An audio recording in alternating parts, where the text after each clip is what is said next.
The fluorescent lights of the maternity ward buzzed a sterile, indifferent rhythm. Camila clutched her newborn son to her chest, her body trembling from 14 agonizing hours of unmedicated labor. She looked up, expecting to see tears of joy in her husband's eyes.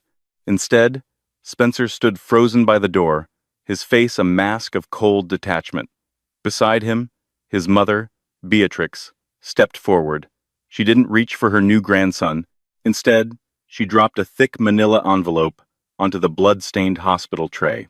"Your bags are already packed and waiting at the front desk," Beatrix sneered, her diamond rings catching the harsh light. "Sign the divorce papers, Camila. You're done here." The scent of antiseptic and stale coffee clung to the air in room 412 of St. Jude's Medical Center.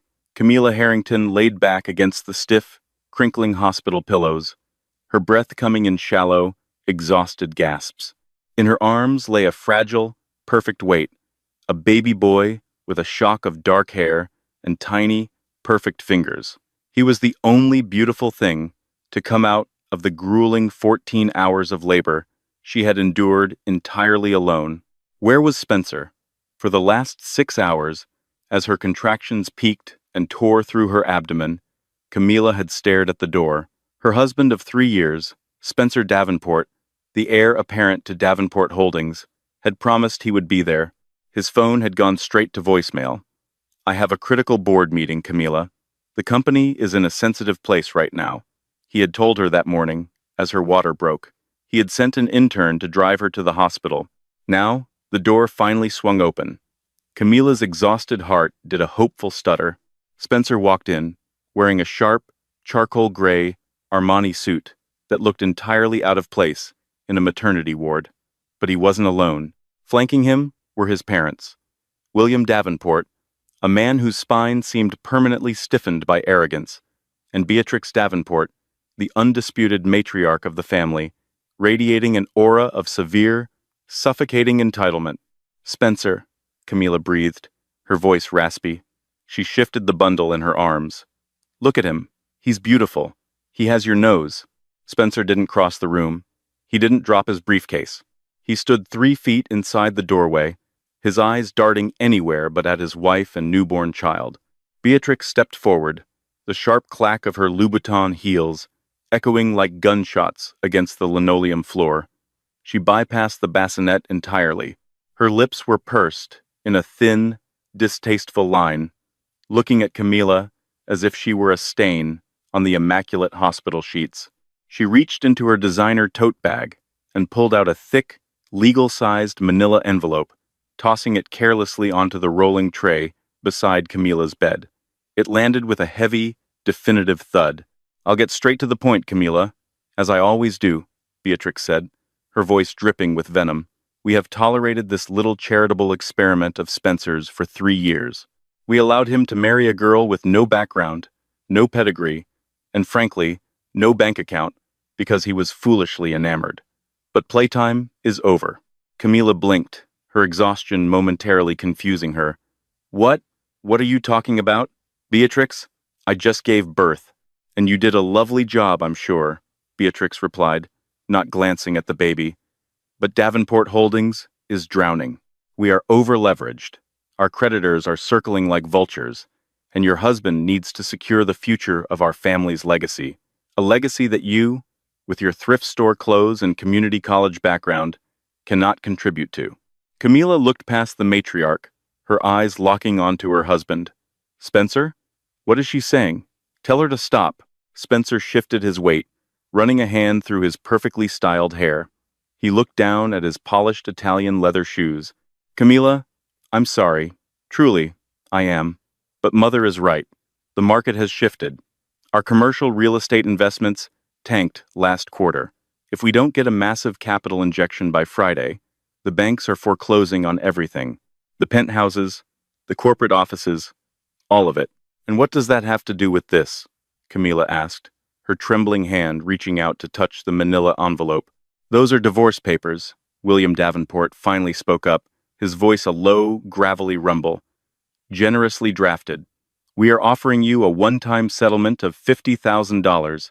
In exchange, You sign away all claims to Davenport Holdings, to our personal estates, and you grant Spencer full, primary custody of the child when he deems it convenient.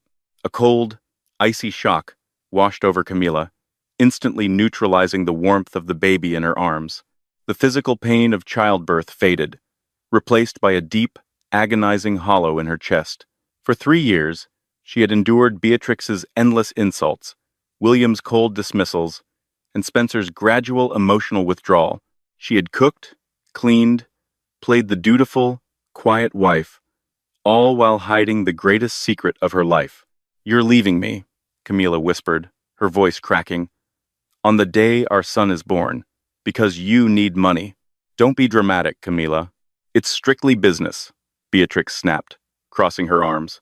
"Spencer has found someone who can actually aid this family, someone of proper status, someone whose family can write a check to save our empire, without batting an eyelash." "A check?" Camila let out a hollow, bitter laugh that caught in her dry throat. "You're selling your marriage for a bailout?" "I'm doing what has to be done to save my family's name, Camila," Spencer suddenly flared, his cowardice momentarily masked by defensive anger. "You wouldn't understand. You've never had anything to lose. You've never understood the pressure of carrying a dynasty on your shoulders. I need a partner who brings power to the table, not just affection."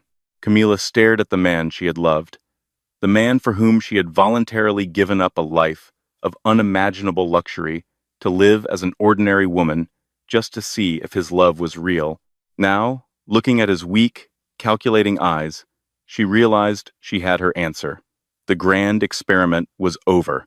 The Davenport family had just failed the final test.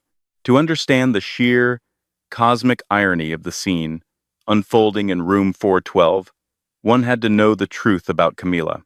3 years ago, Camila and Spencer had met in a tiny, independent coffee shop in downtown Seattle. Camila had been working as a barista, wearing an apron stained with espresso, living in a cramped studio apartment. Spencer had charmed her with his supposed ambition, his dreams of building sustainable housing, and his apparent disregard for the superficial trappings of wealth. What Spencer didn't know, what no one in the Davenport family knew, was that Camila, the barista, was actually Camila Harrington. The Harrington name was whispered in awe in the highest echelons of global finance. Her late grandfather, Reginald Harrington, had built an empire spanning tech, shipping, private equity, and international real estate. When Reginald passed away, he left his sole granddaughter an inheritance so vast it dwarfed the GDP of several small nations. However, Reginald was a shrewd judge of character. Terrified that Camila would attract gold diggers and sycophants, he placed a draconian stipulation in her trust. "My granddaughter shall live for exactly 5 years without access to the Harrington wealth, name, or influence. She must build character in the trenches of ordinary life. Only when she proves she can survive the world at its harshest, and only when she finds companions who love her for her soul and not her checkbook, shall she inherit the kingdom." Today, the day of her son's birth, marked exactly 5 years to the day since Reginald's death. The clock on her poverty had officially run out. "So, who is she?" Camila asked, her voice eerily calm now. The tears she thought she would cry simply evaporated, replaced by a cold, calculating clarity. "Who is the highest bidder?" Right on cue, the hospital door opened wider. A suffocating wave of expensive, cloying Tom Ford perfume rolled into the room before the woman even stepped through. Jessica Waverly strolled into the maternity ward as if it were a red carpet. She wore a tailored Chanel tweed suit that hugged her completely unpregnant figure, her blonde hair blown out to perfection, a $15,000 Hermes Birkin bag slung over her forearm. Jessica was the daughter of Martin Waverly, a local real estate mogul who owned a respectable, though heavily leveraged, chain of strip malls and mid-tier commercial buildings. In the Davenports' desperate eyes, Jessica was royalty. "Spencer, darling, is it done yet?" Jessica whined, completely ignoring Camila's presence.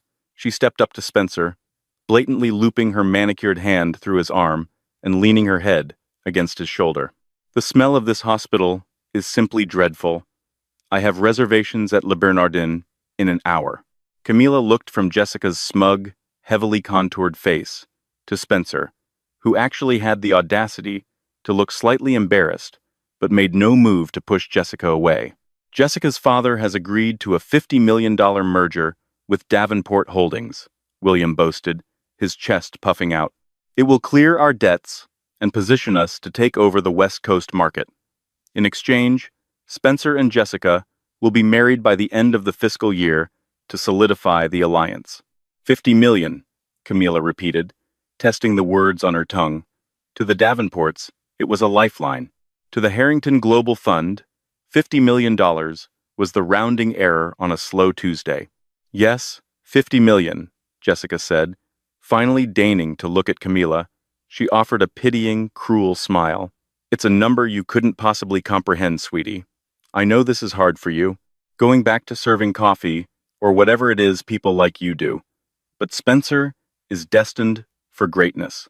He needs a wife who can navigate galas, boardrooms, and high society, not someone who looks like a battered housewife. Jessica leaned over the bed, peering into the bassinet. And don't worry about the kid. Spencer will make sure he gets a decent education. Boarding school, far away from your influence. A dormant fire, inherited directly from Reginald Harrington, ignited in Camilla's chest. The fear, the exhaustion, the heartbreak, it all burned away, leaving nothing but cold, refined steel. They wanted to play a game of wealth and power? They had no idea they had just declared war on a god. I want full custody, Camilla said, her voice dropping an octave, carrying an authority that made even Beatrix blink in surprise. Excuse me? Beatrix scoffed. You heard me, Camilla said, reaching for the pen, resting on the tray. I will sign your papers. I will waive the pathetic $50,000. I don't want a single dime from the Davenport name, but I keep my son, full sole custody. Spencer waives all parental rights immediately. Spencer looked at his parents. A flash of relief crossed his face. He didn't want the baby. A crying newborn would only hinder his new playboy billionaire lifestyle with Jessica. Fine, Spencer said quickly. We'll have the lawyers amend it right now. You take him. Spencer, a Davenport heir, William started to object. Let her have the brat, William, Beatrix hissed, pulling a Mont Blanc pen from her purse. It severs the tie, completely. A clean break. We'll just tell the press the child didn't make it, or she ran off. Who cares? We need the Waverly money tomorrow. Within 15 minutes, the hospital's notary was brought in. The addendum was drafted on a laptop right in the room. Camilla read through the papers with a speed and legal comprehension that would have shocked them if they had been paying attention. She signed on the dotted line, her signature stark and final. There, Camilla said, dropping the pen. She carefully lifted her son, wrapping him tightly in a hospital blanket. We're done. Pack your things, Beatrix commanded, turning her back. I don't want you in this room another hour. The bill has been settled. Camilla stood up. Her body ached violently, every muscle screaming in protest. But she stood tall. She didn't look back at the man who broke her heart, or the in-laws who despised her. She simply carried her baby out of room 412, leaving the Davenports to celebrate their hollow victory. The hallway outside was a blur of pale walls and rushing nurses. Camilla moved slowly, her steps deliberate, protecting the fragile life against her chest. Nurse Brenda, a kind older woman who had held Camilla's hand during the worst of the contractions, hurried over with a concerned expression. Mrs. Davenport? Honey, you can't be walking. You were in labor for 14 hours. You need to rest. Brenda reached out, trying to guide Camilla back to the room. It's just Camilla now, Brenda, she said, offering the nurse a gentle, genuine smile. And I'm leaving. But your husband, your bags. My ex-husband is busy, Camilla said evenly. And I don't need the bags. Keep the clothes, donate them. I won't be needing them ever again. Camilla made her way to the elevator, pressing the button for the lobby. As the doors closed, sealing her in the quiet metal box, she leaned against the wall and let out a long, shuddering breath. She looked down at her son, his tiny face sleeping peacefully, entirely unaware of the storm that had just broken his family apart. "It's just you and me now, little one," she whispered, kissing his warm forehead. "And I promise you, no one will ever look down on us again." Reaching into the pocket of her oversized sweatpants, Camila bypassed her regular smartphone. Instead, her fingers found a heavy, encrypted satellite phone she had kept hidden in the lining of her suitcase for 5 years. It was fully charged, waiting for this exact day. She dialed a single, international number. It rang only once. "Harrison," Camila said, her voice commanding, devoid of any weakness. On the other end of the line, sitting in a sprawling glass office overlooking Manhattan, Harrison Cole, the ruthlessly brilliant executor of the Harrington estate and her grandfather's most trusted fixer, stood up from his mahogany desk. "Miss Harrington," Harrison's crisp, aristocratic voice replied, tinged with a profound sense of relief and respect. "I have been watching the clock. It is 3:45 p.m. The 5-year mandate has officially concluded. Welcome back, ma'am. Shall I assume congratulations are in order for the birth of the new heir?" "Yes, a boy. Healthy and perfect," Camila said, stepping out of the elevator and into the bustling hospital lobby. "But the circumstances have changed. The Davenports just handed me divorce papers. Spencer has signed away all parental rights." There was a split second of silence on the line. Then, the temperature of Harrison's voice dropped to absolute zero. "I see. Shall I have the Davenport family financially annihilated by the end of the business day? Or would you prefer a slower approach?" A dark, dangerous smile played on Camila's lips. The sheep's clothing was finally off. The wolf was out. "Slower, Harrison. I want them to feel every single cut. They think they've secured a $50 million bailout from Martin Waverly to save their company." "Ah, Martin Waverly," Harrison chuckled, the sound devoid of humor. "How quaint. Give me 3 minutes, Miss Harrington." Camila slowly walked out the automatic sliding doors of the hospital.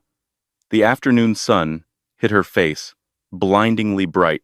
"Ma'am," Harrison came back on the line, "I have the Waverly Group's financials in front of me. Martin Waverly doesn't have $50 million in liquid assets.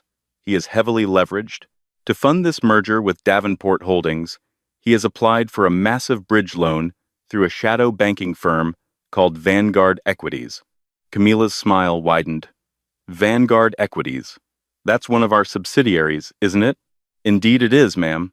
Vanguard operates under the Harrington Global umbrella. Technically, Martin Waverly is begging you for the money to buy your ex-husband." The poetic justice of it all was almost too sweet to bear. The Davenports had thrown her away like trash, banking their entire survival on a woman whose family was secretly borrowing money from Camila's own pocket. "Approve the loan to Waverly, Harrison," Camila instructed, her eyes scanning the street. "Let them sign the merger. Let the Davenports believe they are safe. Let them pop the champagne. I want them legally bound to Waverly's debt. And then, once the ink is dry, I want you to call in Vanguard's loan. Immediately." "A predatory recall," Harrison mused approvingly. "Waverly will default instantly. The cross-collateralization will drag Davenport Holdings down with him. They will both be bankrupt within 72 hours. "Exactly. But first, I need a ride. Look up, Miss Harrington." Camila raised her eyes. Pulling into the circular driveway of the hospital, ignoring the blaring horns of taxis and ambulances, was a convoy of 3 pitch-black, armored Mercedes Maybach SUVs. The lead vehicle stopped directly in front of her. The doors opened in unison. 4 towering men in immaculate black suits stepped out, immediately forming a protective perimeter around Camila and the baby. The head of security, a giant of a man named Reynolds, bowed his head deeply. "Welcome back, Miss Harrington," Reynolds rumbled. "Your private jet is fueled and waiting at the tarmac. We have a medical team on standby on board for you and the young master." Camila looked back at the hospital doors one last time. Somewhere up on the 4th floor, Spencer, Beatrix, and Jessica were likely laughing, plotting their grand, wealthy future, convinced they had just excised a tumor from their perfect lives. They had no idea they had just handed the detonator to the owner of the bomb. "Let's go home, Reynolds," Camilla said, stepping into the plush, climate-controlled luxury of the Maybach. As the heavy door thumped shut, sealing her in a world of unimaginable power, Camilla Harrington looked down at her sleeping son. "Mommy has some business to attend to." The contrast between the sterile walls of Street, Jude's Medical Center, and the sprawling 20,000-square-foot Harrington estate, nestled in the elite enclave of Medina, Washington, was nothing short of whiplash. For 3 years, Camilla had lived in a drafty, two-bedroom apartment with Spencer, meticulously budgeting their grocery trips to Trader Joe's and pretending she didn't know the difference between a cheap cubic zirconia and a flawless VVS1 diamond. Now, as the armored Maybach glided through the wrought iron gates of her ancestral home, she breathed in the scent of pine and privilege. A staff of 30, including a world-class private chef, a postpartum doula, and a pediatric specialist, stood in a perfect line on the marble steps to welcome her home. "Welcome back, Miss Harrington," they murmured in unison as Reynolds opened her car door.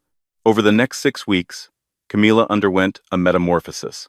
She named her son James after a grandfather who had taught her that real power didn't need to shout.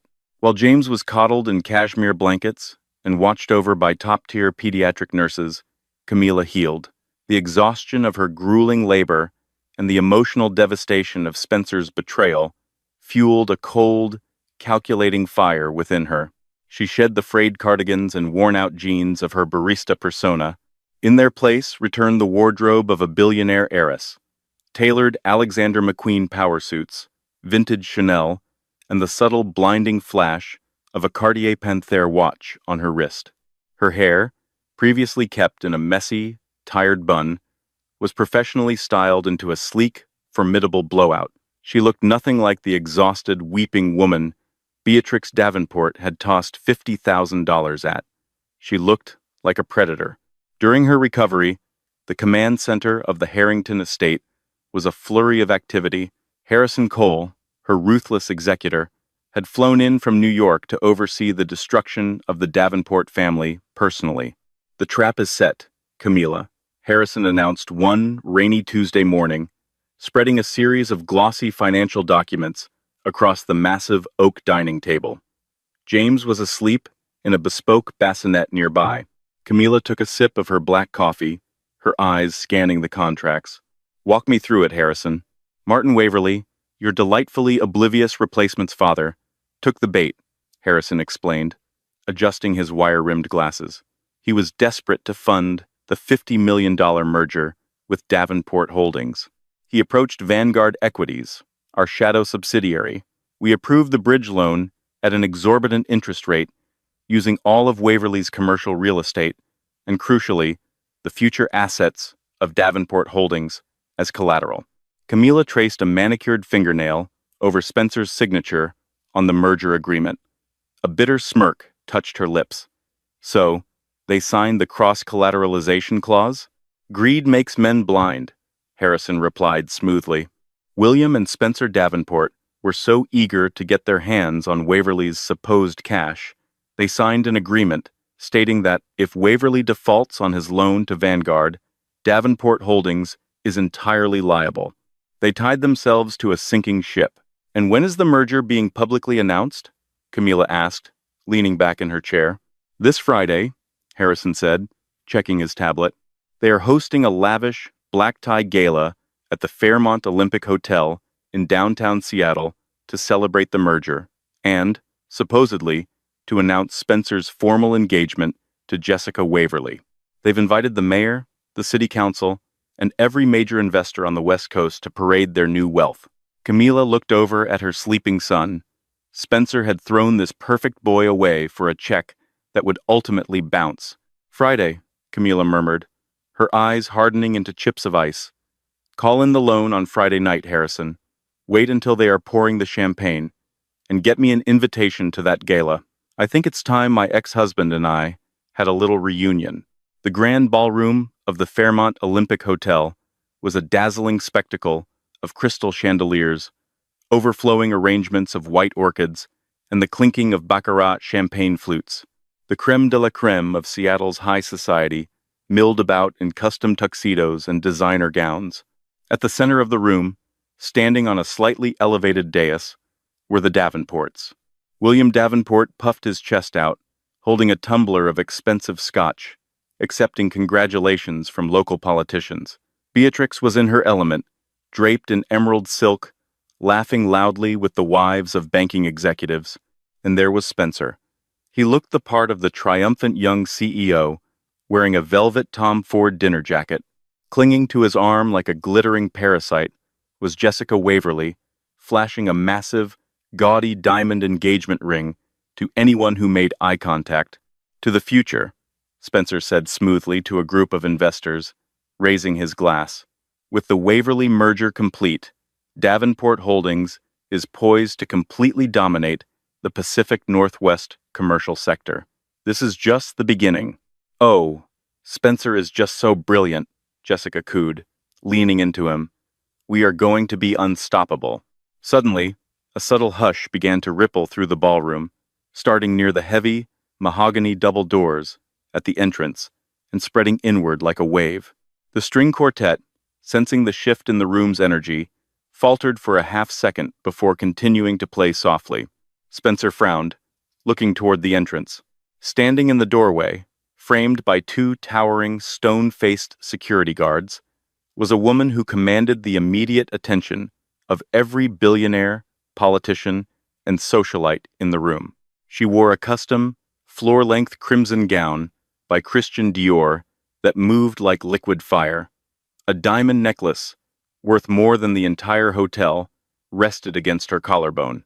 Her posture was flawless, her expression an intimidating mask of absolute authority. Beatrix squinted, lowering her champagne glass. "Who on earth is that? Did someone invite a celebrity?" Spencer's breath caught in his throat, his face drained of color, going ashen as his eyes locked onto the woman's familiar, yet entirely foreign, features. It can't be." Jessica followed his gaze, her heavily contoured face twisting in sudden recognition and disgust. "Is that your ex-wife? Are you kidding me? Spencer? How did the barista get past security?" Camila didn't wait for them to process her presence. She glided across the ballroom floor. The wealthy elite of Seattle intuitively parted for her, sensing the sheer gravity of her presence. Harrison Cole walked a half-step behind her, carrying a sleek leather briefcase. "Spencer," Camila said, as she reached the dais. Her voice wasn't loud, but it cut through the ambient noise of the ballroom with razor-sharp precision. "Camila?" Spencer stammered, his eyes darting from her flawless hair down to the millions of dollars worth of diamonds on her neck. What are you wearing? How did you get in here?" "We have security." Beatrix recovered her shock quickly, her face flushing with indignant rage. She slammed her glass down on a passing waiter's tray. "You insolent little tramp! How dare you show your face here? Security! Get this woman out of here immediately!" Two hotel security guards started to move forward, but Camila's private detail, massive men in tailored suits, simply stepped into their path, completely blocking them. "I wouldn't do that, Beatrix," Camila said, a serene, chilling smile on her lips. "It's bad manners to throw out your most important investor." William Davenport scoffed, stepping forward defensively. "Investor? Don't make me laugh, girl. You don't have a dime to your name. You signed a settlement waiving everything. Now leave before I have you arrested for trespassing." "Oh, William," Camila sighed, shaking her head in mock pity. "You really should have paid more attention to the fine print. Or, better yet, you should have paid attention to who you were marrying your son off to." Jessica let out a shrill laugh. "Spencer, get rid of her. She's embarrassing herself. Tell her about my father's $50 million. Tell her how irrelevant she is." Camila turned her gaze to Jessica. The sheer weight of Camila's stare made the blonde woman take a step back. "Ah, yes, the $50 million, Camila said, her voice echoing perfectly in the now silent ballroom. Every guest was watching the drama unfold. "Let's talk about that money, Jessica, because your father, Martin Waverly doesn't actually have it. He had to borrow it, desperately. You're lying, Jessica shrieked. Camila snapped her fingers. Harrison stepped forward, opening the leather briefcase. He pulled out a thick stack of legal documents, stamped with aggressive red seals. Martin Waverly secured a bridge loan through Vanguard Equities to fund this little merger, Harrison announced to the room, his voice booming with legal authority. A loan heavily collateralized by both Waverly Group assets and, due to the cross-collateralization clause signed by William and Spencer Davenport, the entirety of Davenport Holdings. Spencer's eyes widened in horror. How do you know about Vanguard Equities? That was a private, closed-door deal. Because, Spencer, Camila said softly, stepping up onto the dais until she was inches from the man who had abandoned her and their newborn son. Vanguard Equities is a subsidiary of the Harrington Global Fund, and I am Camila Harrington, sole heir to the estate and CEO of the board. A collective gasp echoed through the ballroom. The Harrington name was legendary. It was old money, ruthless money, global money.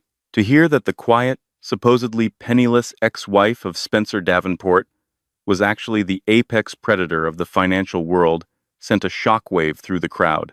Harrington? William wheezed, clutching his chest, his arrogant posture collapsing. No, that's impossible. As of 8 p.m. tonight, Camila continued, her voice devoid of any mercy, Martin Waverly defaulted on his initial payment terms. As the majority shareholder of Vanguard Equities, I have officially recalled the loan. In full. Recalled? Spencer choked out, looking like he might vomit. You can't do that. We need time. If you pull that loan, Waverly goes bankrupt. Waverly is already bankrupt, Spencer. Camila smiled, a terrifying, beautiful sight. And because of the merger you so eagerly signed today, to get rid of me, Davenport Holdings is entirely liable for the debt. You owe me $50 million, plus interest. By Monday morning, Beatrix let out a strangled, horrified sound, collapsing into a nearby chair, her hands shaking wildly. You don't have the money, Camila stated, looking at their devastated faces, which means, as of Monday morning, I will be seizing your corporate offices, your penthouses, your cars, and every single asset tied to the Davenport name. You wanted a business transaction instead of a family, Spencer? You got one. You're liquidated. The silence in the grand ballroom was deafening, save for the panicked, shallow breathing of William Davenport. The crystal chandeliers seemed to dim as the reality of Camila's words settled over the Seattle elite. She hadn't just crashed a party. She had publicly executed a corporate dynasty. Jessica Waverly was the first to break the tableau of horror. The illusion of her family's immense wealth had been violently shattered in front of the city's most powerful gossips. She turned on Spencer, her perfectly contoured face contorted in a mask of pure, vicious panic. You told me she was a nobody, Jessica shrieked, her voice echoing shrilly, completely abandoning her cultured facade. She shoved Spencer's chest, causing him to stumble backward. You told me she was a charity case. My father is going to lose everything because of your stupid, arrogant family. We are ruined. Spencer, still pale and sweating, tried to grab her arms. Jessica, please, keep your voice down. We can call J.P. Morgan first thing Monday. We can leverage our international assets. I'll call Jamie Dimon's office directly if I have to. We can fix this. Harrison Cole, standing immaculately beside Camila, let out a dry, humorless chuckle. Mr. Davenport, your international assets were cross-collateralized under the Vanguard Agreement. Furthermore, I spoke with the senior credit risk officers at J.P. Morgan and Goldman Sachs this afternoon. Once they saw the Vanguard lien, they froze your credit lines. You couldn't secure a loan for a used Honda Civic right now, let alone $50 million. William Davenport staggered, clutching the edge of the dais to keep from collapsing. He looked at the woman he had spent 3 years verbally abusing, the woman he had tried to buy off with a pathetic $50,000. Camila, please, we are family. Spencer is the father of your child. Camila's eyes, cold and unyielding as Arctic ice, locked onto her former father-in-law, Family? You handed me divorce papers while I was still bleeding in a hospital bed. You forced your son to abandon his newborn child for a check that didn't even exist. You don't know the meaning of the word family, William. You only understand leverage. And currently, you have none. Over the next 48 hours, the Davenport empire unraveled with terrifying speed. By Monday morning, the towering glass doors of Davenport Holdings in downtown Seattle were padlocked. A team of ruthless corporate liquidators from the prestigious law firm Davis Wright Tremaine, acting on behalf of the Harrington Global Fund, descended upon the headquarters. Employees were handed cardboard boxes and severance packages funded out of Camila's pocket, purely for the sake of public relations, while the Davenports were escorted out of the building by private security. Beatrix Davenport's downfall was perhaps the most excruciatingly spectacular. Desperate to maintain her social standing, she attempted to attend her exclusive Tuesday morning charity brunch at the Seattle Tennis Club. Her platinum credit cards were declined at the valet. When she walked into the dining room, the silence that fell over the wealthy wives was thick enough to cut with a knife. Women who had kissed her cheeks just 3 days prior now turned their backs, sipping their mimosas and pretending she didn't exist. Beatrix fled to her Bentley, only to find a repo man hitching it to a tow truck. By Wednesday, Martin Waverly formally declared bankruptcy, taking his daughter Jessica's lavish lifestyle down with him. Furious and humiliated, Jessica publicly broke her engagement to Spencer via a scathing social media post, blaming him entirely for her family's destitution. Spencer was left with nothing. His penthouses were seized, his bank accounts frozen, and his friends in high society stopped returning his calls. He was forced to move into a dingy, one-bedroom motel on the outskirts of Tacoma, surrounded by the very poverty he had always mocked. But desperation breeds a pathetic kind of courage. Late Thursday evening, a torrential Pacific Northwest rainstorm battering the windows, Spencer decided he had one final card to play. He still had a biological connection to the Harrington billions. He had James.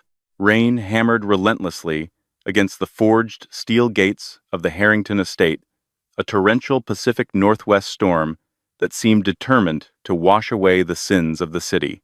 Nestled deep within the ultra-exclusive enclave of Medina, Washington, the sprawling 20,000-square-foot mansion stood like an impenetrable fortress of wealth and power.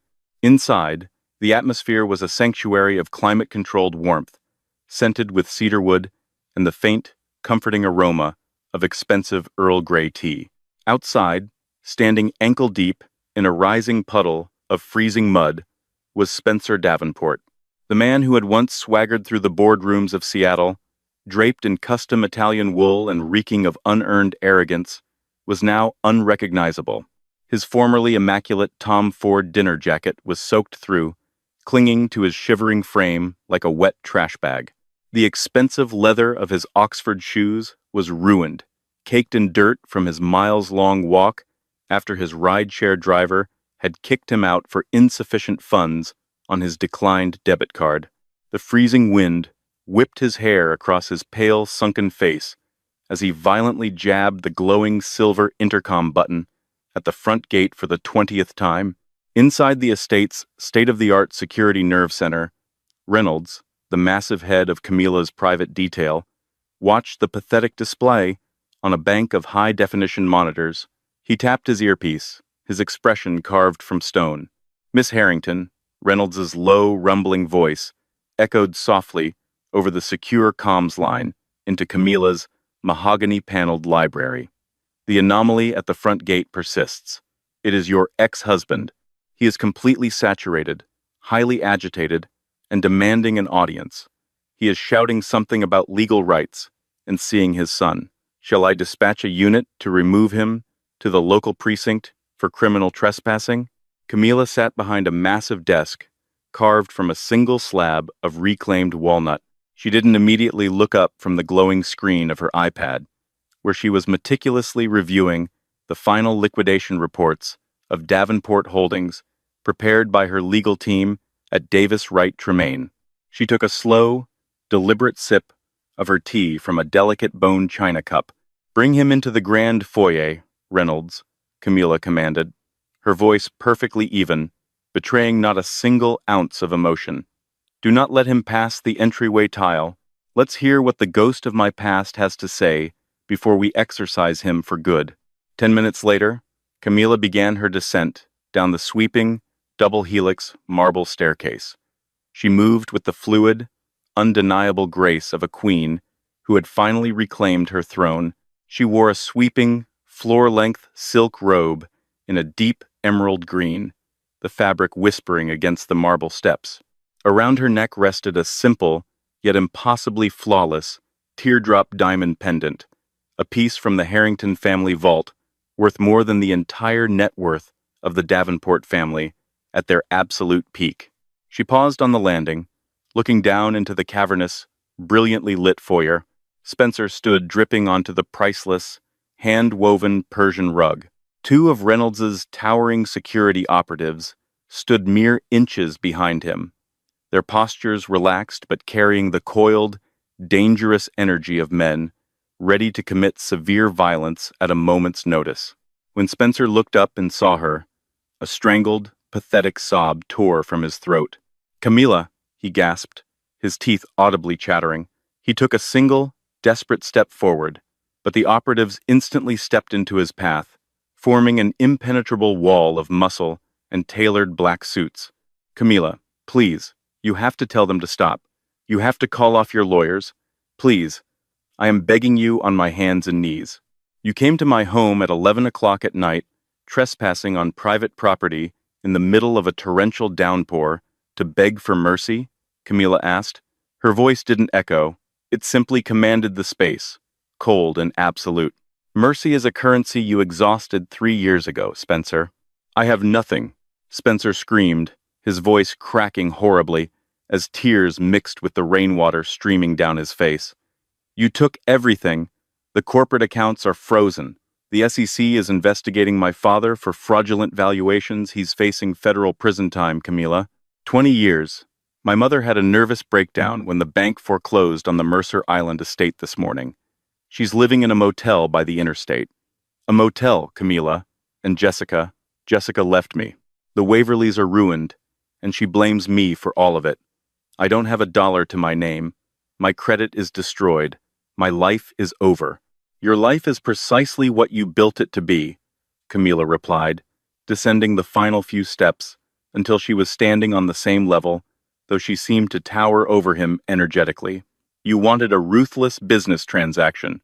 You traded your wife and your newborn son for a $50 million phantom check. You gambled your entire family's legacy on a desperate, leveraged merger, ignoring the basic principles of due diligence because you were blinded by greed and your own staggering incompetence." Spencer shook his head violently, spraying water from his hair. "I was coerced. My parents pressured me. You know how William is." He forced my hand. "I didn't want to sign those divorce papers. I was just trying to save the company so I could provide for you and James." The sheer, blinding audacity of the lie hung in the air. Camilla let out a laugh, a sharp, musical sound that held absolutely no humor. "Do not insult my intelligence, Spencer, and do not dare speak my son's name." She stepped closer, her eyes flashing with a dangerous, predatory light. "I was there. I watched your face in that hospital room. I watched you sign away your parental rights with the eagerness of a man taking off tight shoes. You didn't even read the addendum. You threw James away because a crying infant would have ruined your sleek, billionaire playboy aesthetic with Jessica Waverly. You made your choice. He is my flesh and blood," Spencer wailed, dropping to his knees on the marble floor, his hands clasped together in a pathetic display of supplication. "He is a Davenport. He needs his father. I can change, Camilla. I can be the man you thought I was when we met at that coffee shop. I can be a husband, a real partner. Let me stay. Let me help you run this empire. We can raise him together, right here. We can be a family." Camilla stared down at the weeping, broken shell of a man on her floor. For 3 years, she had cooked his meals, ironed his shirts, and endured the suffocating, toxic abuse of his mother and father, all to honor a promise to her late grandfather. She had hidden her billions, stripped away her power, and lived as an ordinary woman just to see if Spencer's love was genuine. He had failed the test so spectacularly that it was almost a work of art. You couldn't even manage a mid-tier regional real estate portfolio without running it into the ground.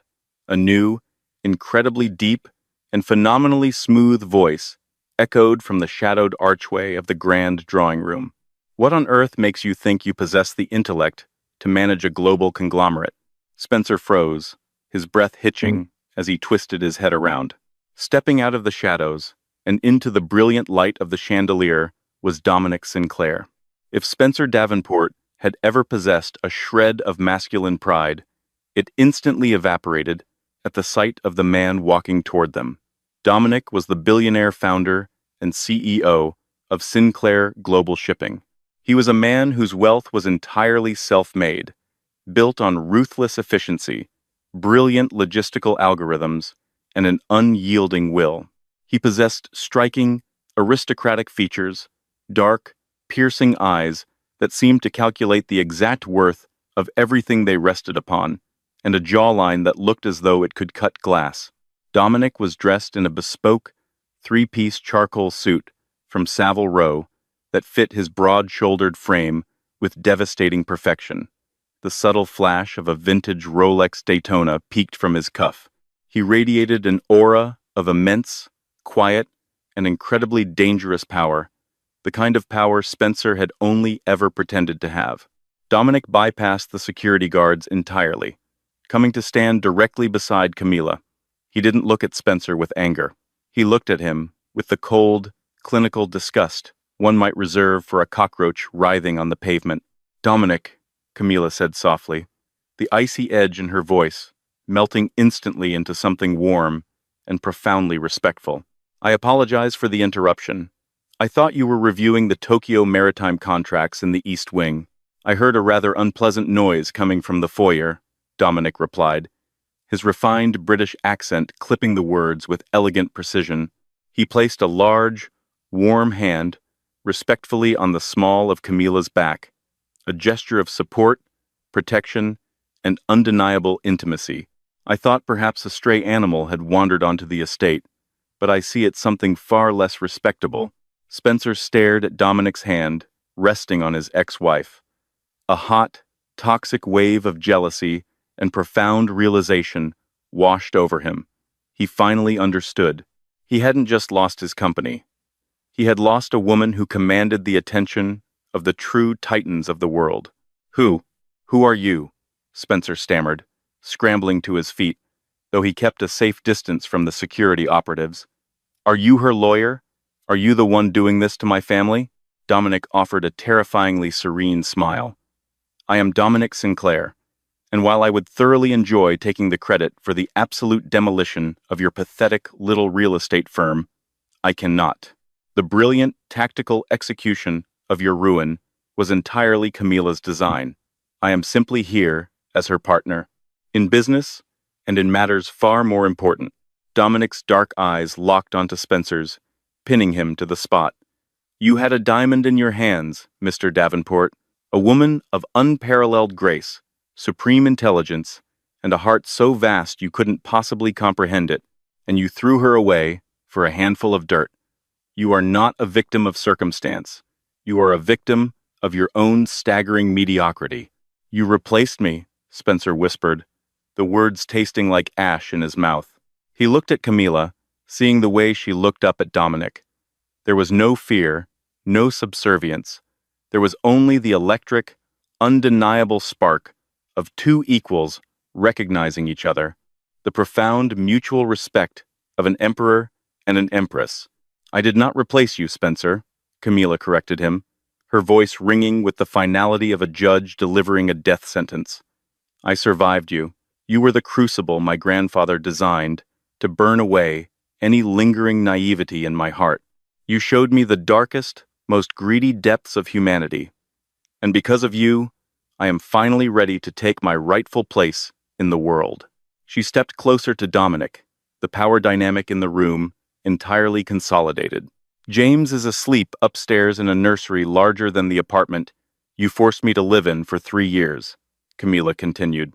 His name is James Reginald Harrington. He will never know the Davenport name. He will never know your face.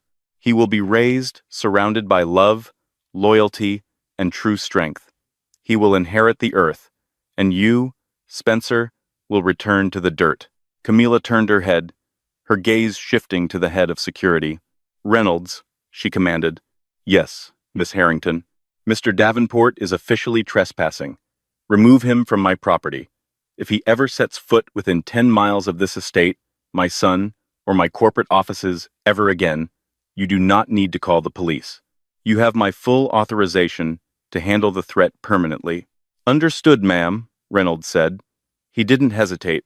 He reached out with one massive hand, gripping the scruff of Spencer's ruined jacket, and forcefully spun the man around. Spencer didn't fight back. The fight had been entirely bled out of him, replaced by the crushing, suffocating weight of his permanent reality. He was dragged across the marble, his wet shoes squeaking pathetically. Camilla, please. Spencer sobbed, one final time, as the heavy oak double doors were hauled open, letting the roaring sound of the storm back into the foyer. I'm sorry. I'm so sorry. Goodbye, Spencer, she whispered. Though he was already gone, the heavy doors slammed shut with a deafening, final thud. The intricate deadbolts slid into place automatically, sealing the fortress. The silence that rushed back into the foyer was beautiful, pure, and unbroken. The karma was settled. The debt was paid in full. Dominic turned to her, his intense gaze softening as he looked down into her eyes. He gently reached up, brushing a stray lock of hair behind her ear.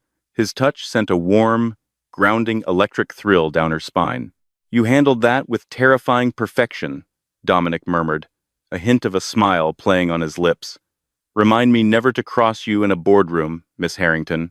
Camilla smiled, a brilliant, genuine expression that reached all the way to her eyes. The heavy, suffocating weight of the past 3 years had fully vanished, leaving her light, focused, and incredibly powerful. You have nothing to worry about, Mr. Sinclair, Camilla replied softly, stepping slightly closer into his space. I only destroy those who betray me. I am fiercely loyal to those who stand by my side. Then, I suppose I am the luckiest man in the world, Dominic said, offering his arm to her. Now, I believe we have a multi-billion-dollar maritime integration to finalize before midnight. Shall we? We shall, Camilla agreed, slipping her arm through his. As they walked together back up the grand sweeping staircase toward the warmth of the library and the limitless future that awaited them, Camilla Harrington knew she had finally won. She wasn't just a survivor of betrayal. She was the architect of her own dynasty, a secret billionaire no more, ready to conquer the world with the only man strong enough to stand beside her, and the beautiful son who would one day inherit it all.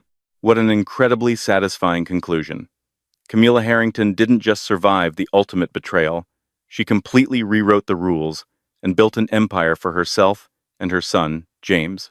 Spencer and the Davenport family learned the hard way that you can never underestimate a mother's strength, especially when she possesses the power of the Harrington legacy. Their absolute financial and social ruin is the perfect definition of hard karma. Do you think Spencer got exactly what he deserved, or was Camilla too ruthless in her revenge? How do you feel about Dominic Sinclair stepping into the picture? Let me know your thoughts and favorite moments in the comments section below. If you enjoyed this dramatic story of betrayal, power, and ultimate redemption, please hit that like button, share this video with fellow drama lovers, and don't forget to subscribe to our channel for more thrilling stories.